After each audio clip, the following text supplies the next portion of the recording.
नमस्कार प्रिय दर्शक बंधु जय जगन्नाथ सांग मैंने आपण मान उत्कल तंत्रशास्त्र चैनल को स्वागत जनाऊँ। दर्शक बंधु आज आम आलोचना करने आपण मैंने तो थंबनेल देखिपे माँ नील सरस्वती साधना विषय माँ नील सरस्वती सरल साधना विधि किपरि भाव आपण मैंने करें।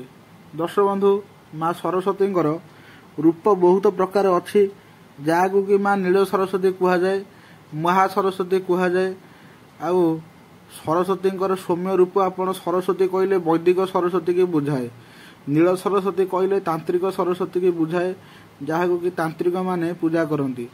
दर्शक बंधु माँ सरस्वती ठारू माँ नील सरस्वती बहुत गुण रे अधिका शक्तिशाली आउ भेरी पावरफुल माने बहुत अधिका पावरफुल।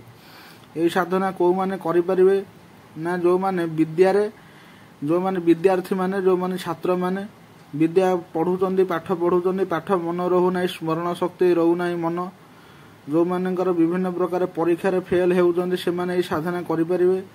आउ जो माने कलाकार जो माने पाला गाउचंदी प्रवचन दउचंदी आउ जो माने गीत गाउचंदी जो माने विभिन्न प्रकार कला रे अछन से माने मध्य करि परिबे। दर्शक बंधु आउ जो माने पंडित लोक से माने नील सरस्वती साधना करि परिबे। जो माने कवि बा लेखक माने से माने मध्य नील सरस्वती साधना करें। कला बोले कला बहुत प्रकार कलार देवी हूँ नील सरस्वती बुझे कि तेणु कला अच्छी बहुत प्रकार अच्छी गीत गाइबा भी गोटा कला नाचवा भी गोटा कला ओडिशा देश में बहुत प्रकार कला अच्छी।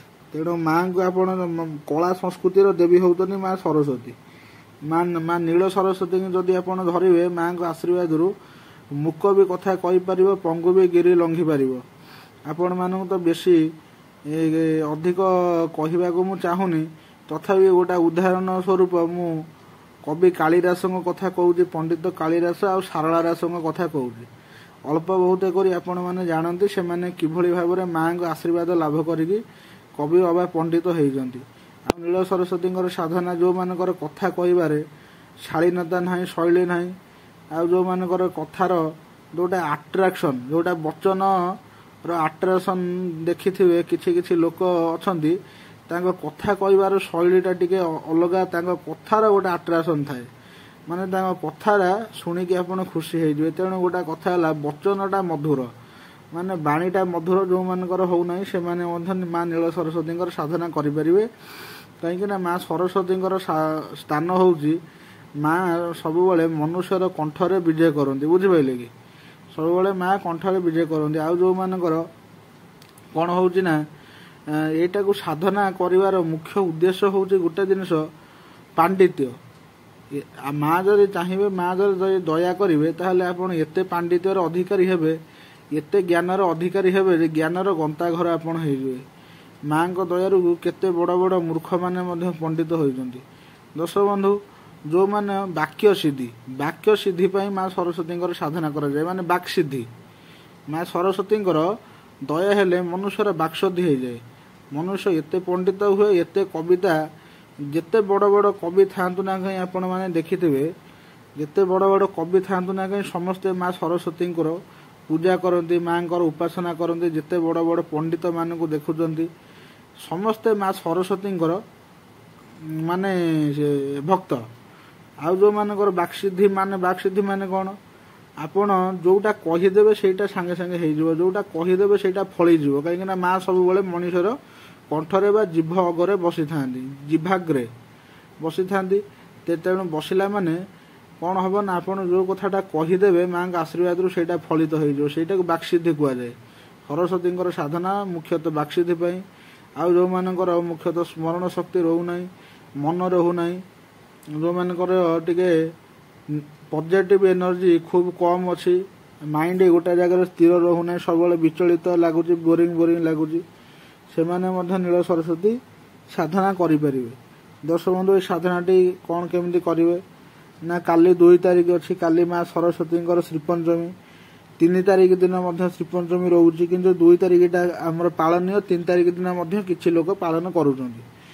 आपण 2 तारिख ठारू आरंभ करेंगे 12 तारिख पर्यंत 2 तारिख रु 12 तारिख पर्यंत आपण आरंभ करेंगे 11 दिन साधना।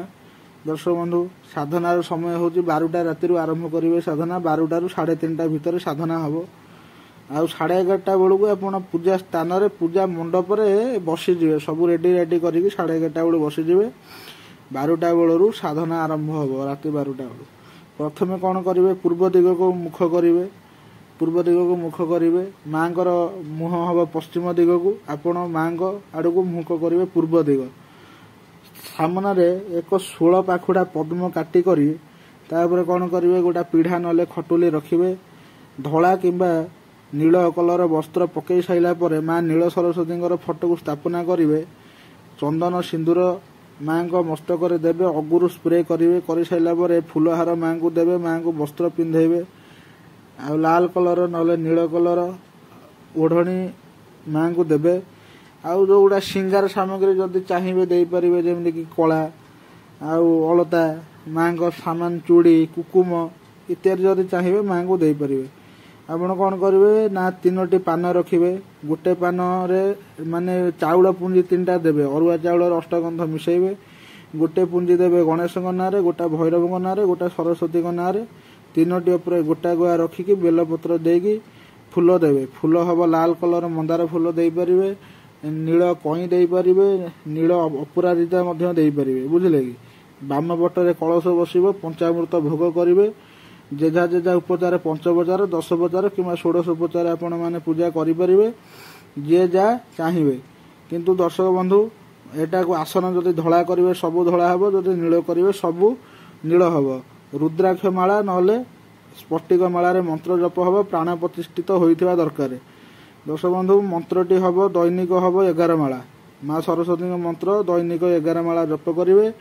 ମନ୍ତ୍ରଟିକି ଗଣେଶ ମନ୍ତ୍ର 3 ମାଳା, ଭୈରବଙ୍କ ମନ୍ତ୍ର 3 ମାଳା, ତାପରେ ମା ସରସ୍ୱତୀଙ୍କର 11 ମାଳା ମନ୍ତ୍ରକୁ ଜପ କରିବେ। ବୁଝିପାରିଲେ କି? ଆଉ ଯେଉଁମାନେ ସାଧନା ନ କରୁଛନ୍ତି ସେମାନେ ବି ଯଦି ଖାଲି ମନ୍ତ୍ର ଜପ କରନ୍ତି ସକାଳେ ସନ୍ଧ୍ୟାରେ ମାଙ୍କର ମନ୍ତ୍ରକୁ 108 ଜପ କରିପାରିବେ, କୌଣସି ଅସୁବିଧା ନାହିଁ। ରୁଦ୍ରାକ୍ଷ ମାଳାରେ କରିପାରିବେ ଯେଉଁମାନଙ୍କର ସ୍ମରଣ ଶକ୍ତି ରହୁନି।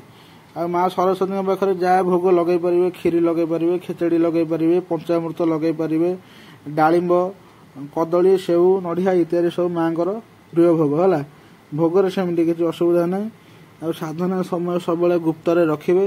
ସାଧନା ଯେଉଁ ଗୃହରେ କକ୍ଷରେ କରିବେ ସେ ଗୃହକୁ ଆପଣଙ୍କ ଛଡ଼ା କେହି ଯିବେ ନା। ସାଧନା ସମୟରେ କେହି ଦେଖିବେ ନା। ନୀତି ନିୟମ ନିଷ୍ଠାରେ କରନ୍ତୁ। ସବୁବେଳେ ଆରାଧନାକୁ ଗୁପ୍ତରେ ରଖନ୍ତୁ, ନୀତି ନିୟମ ମାନନ୍ତୁ, ନିଷ୍ଠାରେ କରନ୍ତୁ, ଭରସା ବିଶ୍ୱାସ ଶ୍ରଦ୍ଧାରେ ମାଙ୍କୁ ଡାକନ୍ତୁ। ଦର୍ଶକ ବନ୍ଧୁ, ଆପଣ ଯେତେବେଳେ ମାଙ୍କର ସାଧନା କରିବେ ମାନେ ଆପଣଙ୍କର ଯେଉଁଟା ବସ୍ତ୍ର ହେବ, ମୁଁ କହିଛି ନୀଳ ହେଲେ ସବୁ ନୀଳ, ଧଳା ହେଲେ ସବୁ ଧଳା ହେବ। ଆଉ ସାଧନା ସମୟକୁ ଗୁପ୍ତରେ ରଖିବେ। ନିଶ ଦାଢ଼ି କାଟିବେ ନାହିଁ, ବିନା ପିଆଜ ରସୁଣ ଆମିଷ ଭକ୍ଷଣ ନିଷେଧ। ଖଟରେ ଶୋଇବେ ନାହିଁ, ଭୂମିରେ ଶୟନ ଏଥିରେ। ବୁଝିଲେ କି?